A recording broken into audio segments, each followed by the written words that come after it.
lied and used fake documents to obtain the interview with my mother, made lurid and false claims about the royal family, which played on her fears and fueled paranoia. The ink on the document is barely dry. One signature, one transfer, and an entire royal legacy shifts from the past into the hands of a future king.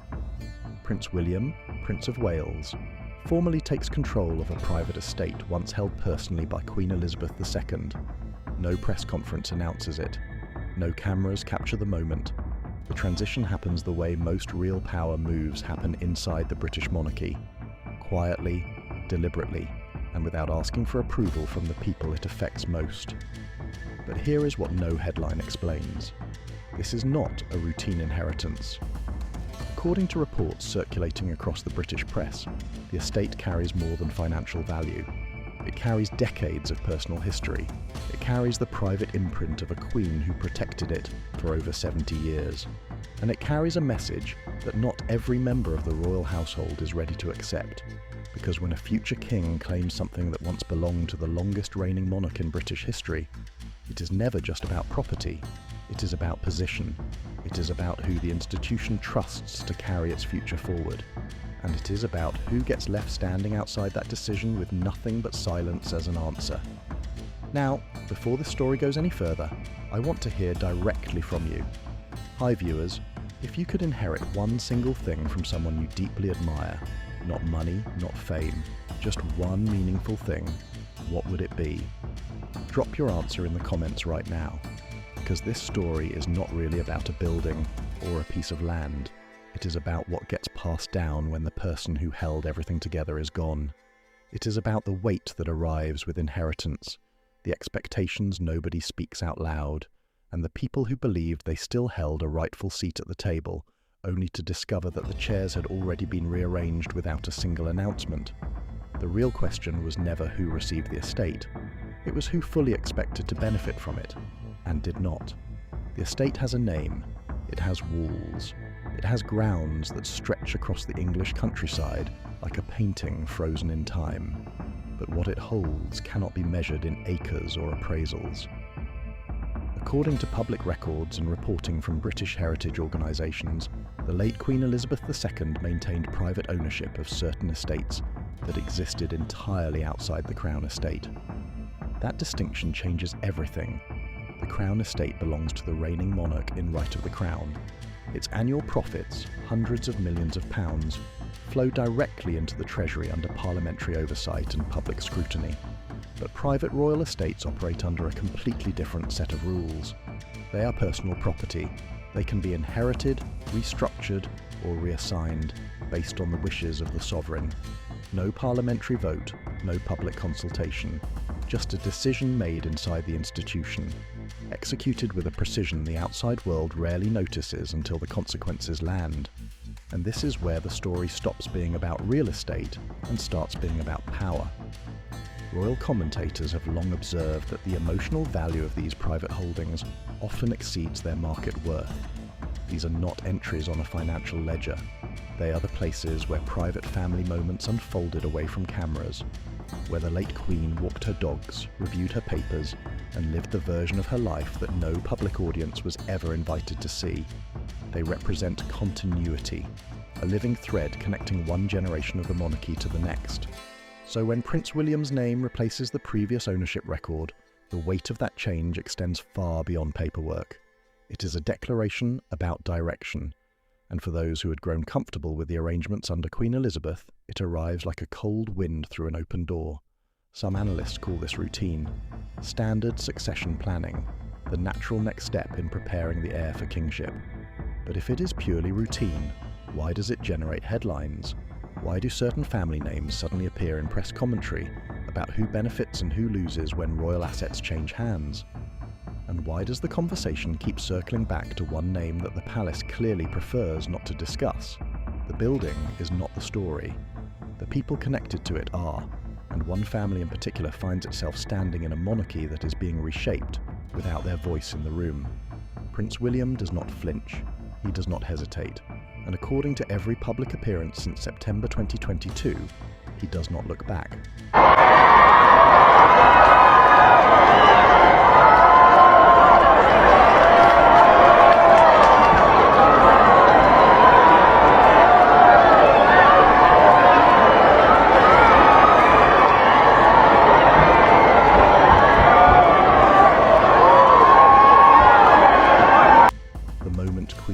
II passed away at Balmoral Castle, the line of succession activated like a mechanism that had been wound for decades. King Charles III ascended to the throne, and Prince William, at 40 years old, inherited the title his father had carried for more than 50 years. He became the Prince of Wales, the heir apparent, the next in line to the most watched throne on earth. But titles are just words until someone fills them with action. Royal biographers have noted that William's transformation after his grandmother's death was not gradual, it was immediate. His public schedule expanded, his charitable initiatives sharpened, his speeches carried a new kind of authority, one that sounded less like a prince waiting his turn, and more like a man preparing to lead. According to reports from the BBC and the Times of London, William began taking a more direct role in decisions that would traditionally have been managed by senior palace officials and advisors closer to the king. This matters, because in a monarchy built on tradition and patience, moving faster than expected sends a message that everyone inside the institution understands, even if no one says it publicly. The Duchy of Cornwall, which passed to William upon his father's accession, generates tens of millions of pounds in annual income. It manages over 50,000 hectares of land across more than 20 counties. Public financial disclosures confirm that William now oversees an estate portfolio worth an estimated £1 billion. That is not speculation. That is public record. And with that financial weight comes something more dangerous than money: influence. Some royal watchers have suggested that William's accelerated positioning represents more than personal ambition. They describe it as generational urgency, a recognition that the monarchy cannot afford to wait for change when public trust is measured in real time, in polls, in social media sentiment, and in the decisions younger generations make about whether the institution still matters to them. The Prince of Wales carries his grandmother's values in public. He speaks about duty. He speaks about service. He references the late Queen's example in interviews and appearances, with a consistency that suggests deep personal attachment. But he also carries the awareness that honouring the past does not mean repeating it. William walks a line that no training manual can prepare anyone for. Respect the king, serve the crown, but build something that survives beyond both. And the decisions he makes now, including which estates he claims, which roles he expands, and which traditions he quietly sets aside, are not random. They are strategic, and not everyone in the royal family reads those moves the same way. One quiet shift in responsibility is already raising questions that the palace has not answered publicly, and the people asking those questions are not outside the institution, they are inside it. King Charles III sits on a throne he waited 70 years to occupy, and the weight of that weight shapes every decision he makes. No monarch in British history has served a longer apprenticeship. For decades, Charles stood as the eternal heir, delivering speeches about architecture, organic farming, and climate change, while the world watched his mother reign with a steadiness that made the monarchy feel permanent. He attended thousands of engagements. He managed the Duchy of Cornwall with documented financial skill, growing its value to over £1 billion during his tenure as Prince of Wales. But becoming king is not the same as preparing to become king. Since his accession in September 2022, Charles has pursued what royal analysts describe as a deliberate strategy of modernisation. According to reporting from the Sunday Times and the Telegraph, the king has moved to reduce the number of working royals, streamline institutional spending, and consolidate the monarchy's public image around a smaller, more focused group of senior family members, the so-called slimmed-down monarchy. This sounds efficient on paper. In practice, it creates pain. Every role that disappears represents a person who once held it. Every budget line that shrinks represents a household that depended on it. Every tradition that gets retired represents a generation that built its identity around it. She's an inspirational woman to look up to, obviously to this day, and going forward and things. It is, it's a wonderful family. The members who I've met have achieved a lot, and very inspirational. Royal commentators have observed that Charles's modernisation, while publicly praised by some analysts, has also created friction within the extended royal family. Cousins, in-laws and long-serving members of the household have reportedly found their access reduced and their relevance questioned. And at the centre of that friction sits an unavoidable truth. Charles is not just managing an institution, he is managing a family. And in the British monarchy, those two things have never been easy to separate. The decisions he makes about property, titles, financial access, and ceremonial roles are not purely administrative. They are personal. They touch people who share his bloodline, his dinner table, and in some cases, his grief. Public reporting suggests that Charles is deeply aware of the balancing act his reign requires. He must honour the legacy of Queen Elizabeth without becoming a caretaker king who changes nothing. He must support Prince William's growing influence without appearing to surrender authority too quickly. And he must manage the expectations of Queen Camilla and her family without allowing those expectations to conflict with the institution's long-term direction. That last point matters more than it appears on the surface, because when a king makes decisions about private estates, financial access and family positioning, the people who feel the impact most are not always the ones making headlines. Sometimes the most affected people are the ones standing just close enough to power to feel its warmth, but not close enough to control where it flows. One decision about one estate has the power to reveal more about the internal direction of the monarchy than any public speech or official portrait ever could. And that decision has already been made. Queen Camilla stands beside the king at every public appearance. Her posture is steady, her smile is practiced. Her presence, after decades of controversy, has become one of the most carefully managed images in the modern monarchy. But the road to that position was never smooth, and the British public has a long memory. For years, Camilla Shand, later Camilla Parker Bowles, existed in the public imagination as the woman who disrupted one of the most visible marriages in modern history. The relationship between then Prince Charles and Princess Diana dominated tabloid coverage throughout the 1980s and 1990s.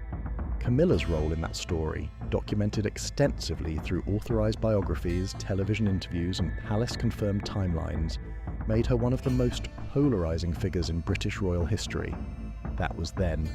According to reporting from the BBC, The Guardian, and several royal biographers, Camilla's transformation into a publicly accepted member of the royal family represents one of the most successful long-term reputation campaigns in modern institutional history. The shift happened gradually. First, public appearances alongside Charles at carefully selected events.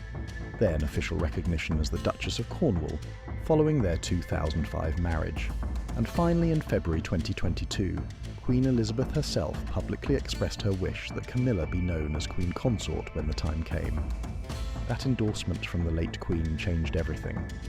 Today, Queen Camilla holds a title that millions of people once believed impossible for her to carry. She attends state dinners. She represents the crown on official visits. She sits in rooms where decisions about the institution's future are discussed at the highest level. But here is where the conversation shifts.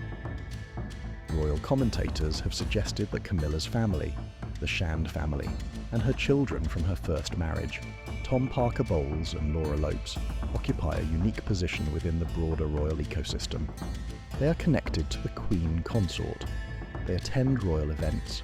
They are visible in the social circles that orbit the monarchy. But they are not members of the royal family in the constitutional sense. They do not hold royal titles. They are not in the line of succession. And their proximity to the crown depends entirely on the decisions made by the king, and eventually by Prince William. This is the tension that no official statement addresses. When assets shift, when estates change hands, when the next generation takes ownership of properties that once sat within a different sphere of influence, the people who feel the impact are not always the ones named in the documents. Sometimes they are the ones who thought their closeness to the crown guaranteed a certain kind of permanence. And sometimes, the institution reminds them that proximity is not the same as power. The documents do not lie, but they do not tell the full truth either. When Prince William formally takes ownership of a private estate connected to Queen Elizabeth II, the initial headlines frame it as a property transfer, a legal matter, an inheritance processed through the proper channels of royal succession. But royal analysts who have studied decades of institutional decision-making recognise something else entirely in the fine print. This is not about a house. This is about what the house represents.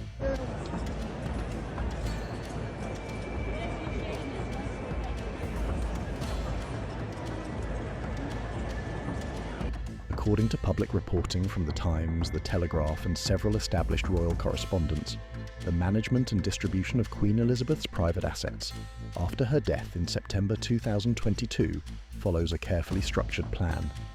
Her personal wealth, estimated by various financial publications at between £370 million and £500 million, encompasses private investments, jewellery collections, art and, critically, private land and estates that exist outside the Crown estate framework.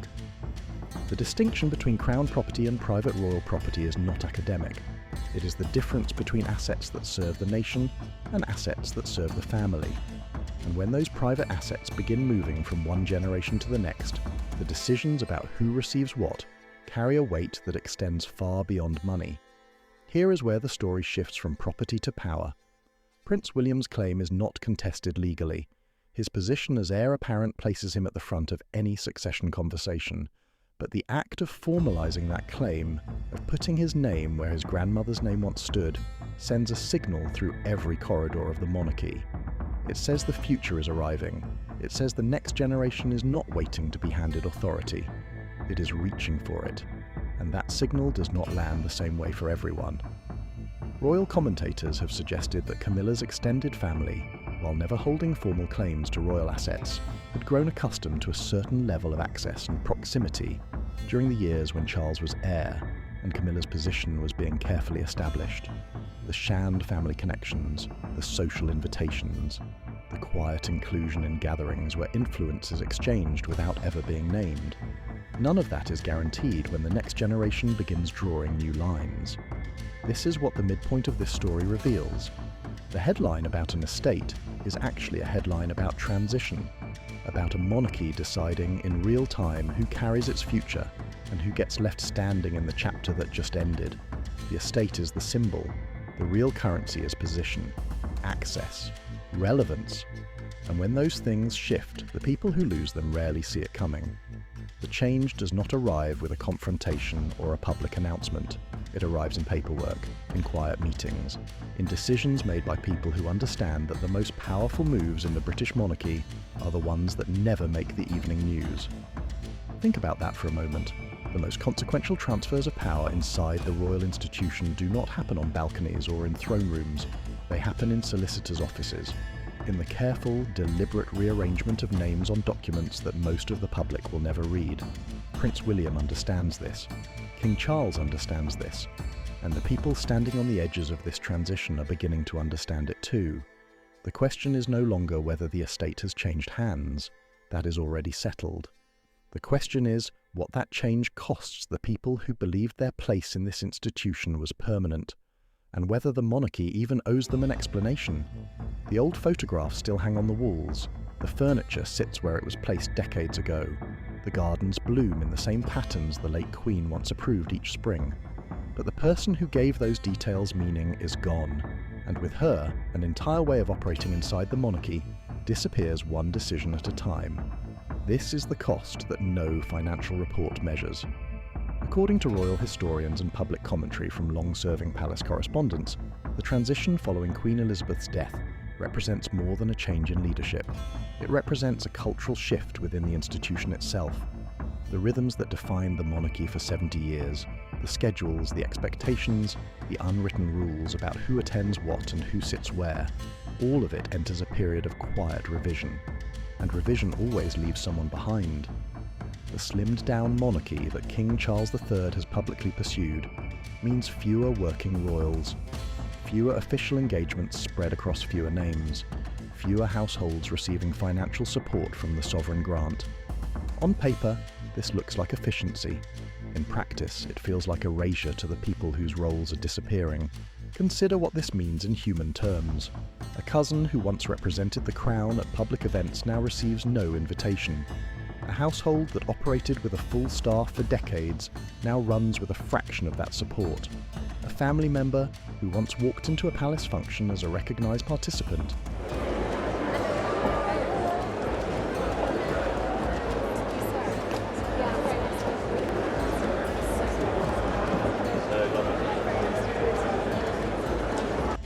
now wonders whether they will receive a call at all. Royal commentators have pointed out that this is not cruelty, it is strategy. A monarchy that concentrates its public image around a small number of trusted figures, King Charles, Queen Camilla, the Prince and Princess of Wales, and their children, creates a tighter, more controlled narrative, one that is easier to manage, easier to protect, and easier to present to a generation of citizens who increasingly question whether the institution deserves its privileged place. But strategy has a body count, not literal, emotional. The people who built their lives around proximity to the crown do not disappear gracefully. They sit in rooms that once buzzed with relevance and purpose. They watch from a growing distance as the institution they served reshapes itself around a smaller, tighter circle. And here is what makes this moment particularly heavy. The late Queen held the extended family together through personal relationships, through phone calls that had nothing to do with protocol, through invitations that were always about connection rather than ceremony. She remembered birthdays. She asked about children by name. She made people feel like they belonged to something larger than a title or a job description. No one has replaced that role, and some observers believe no one can. The monarchy moves forward. That is its nature, its survival instinct. But moving forward always means leaving something behind. What exactly has been left behind this time? And who is paying the price for the institution's definition of progress? Prince William stands at a crossroads that no map can navigate. He carries the title of heir. He carries the expectations of a nation. And he carries the memory of a grandmother whose reign defined stability for an entire generation. But he cannot carry all three in the same direction at the same time. According to royal analysts and public commentary from constitutional experts, the position of Prince of Wales has always been one of the most difficult roles in the monarchy. The heir must be visible enough to maintain public confidence in the future, but restrained enough not to overshadow the reigning sovereign. He must modernise without appearing disloyal. He must prepare without appearing impatient. And he must build his own identity while honouring the legacy that came before him. William does this under a level of scrutiny that would paralyse most people. Every public statement he makes is analysed for signals about his intentions. Every decision about his estate, his staff, his charitable priorities, and his family's public appearances is read through the lens of what kind of king he plans to become. And in a media environment where royal coverage generates millions of clicks per day, the margin for error is measured in hours, not years. But look closer at the pressure that never makes headlines. William must balance his relationship with King Charles, a father navigating his own late-in-life reign, against the expectations of a public that already sees William as the monarchy's future. Some commentators have described this as the generational overlap. The king wants to build a legacy. The heir needs room to build his own, and the institution cannot pause for one to finish before the other begins. The Princess of Wales, Catherine, adds another dimension entirely. Her public presence beside William has drawn global attention and deepened sympathy for their branch of the family. According to reporting from multiple British outlets, the couple's approval ratings consistently outperform those of other senior royals, including at certain moments the king himself. That kind of public data does not go unnoticed inside the palace. It means William operates with goodwill that gives him leverage. But leverage inside a family is never purely a benefit. It creates tension, it creates expectation, and it creates the kind of pressure where a single misstep, a single decision that appears too aggressive or too premature could reverse years of carefully built trust. The estate decision sits at the centre of this tension, a move that supporters call responsible preparation, a move that critics call overreach. The final judgment will not come from palace insiders or tabloid writers. It will come from the British public, and they are watching everything. Was this a power grab, or was it simply a son stepping into his rightful place? That single question divides everyone who follows the British monarchy, and the answer a person chooses reveals more about what they believe about institutions, families, and change than any formal analysis ever could. On one side, there are those who see Prince William's actions as entirely natural, a future king taking control of assets that belong to his inheritance, a man honouring his grandmother's wishes by accepting responsibility for the things she held dear, a leader preparing for a role that history assigned to him before he was born. From this perspective, there is nothing to debate. This is succession working as designed. This is tradition fulfilling its purpose. On the other side, there are observers who read the same events through a very different lens. They see a prince who is not waiting for the throne to come to him. They see decisions being made while his father, the reigning king, is still establishing his own legacy. They see estate transfers and role expansions that, while perfectly legal, carry a symbolic weight that cannot be separated from the family dynamics at play. And they see Camilla's extended family watching from the margins as the institution quietly reorganizes around a future that may not include them at all. Neither interpretation is wrong, and that is what makes this moment so significant.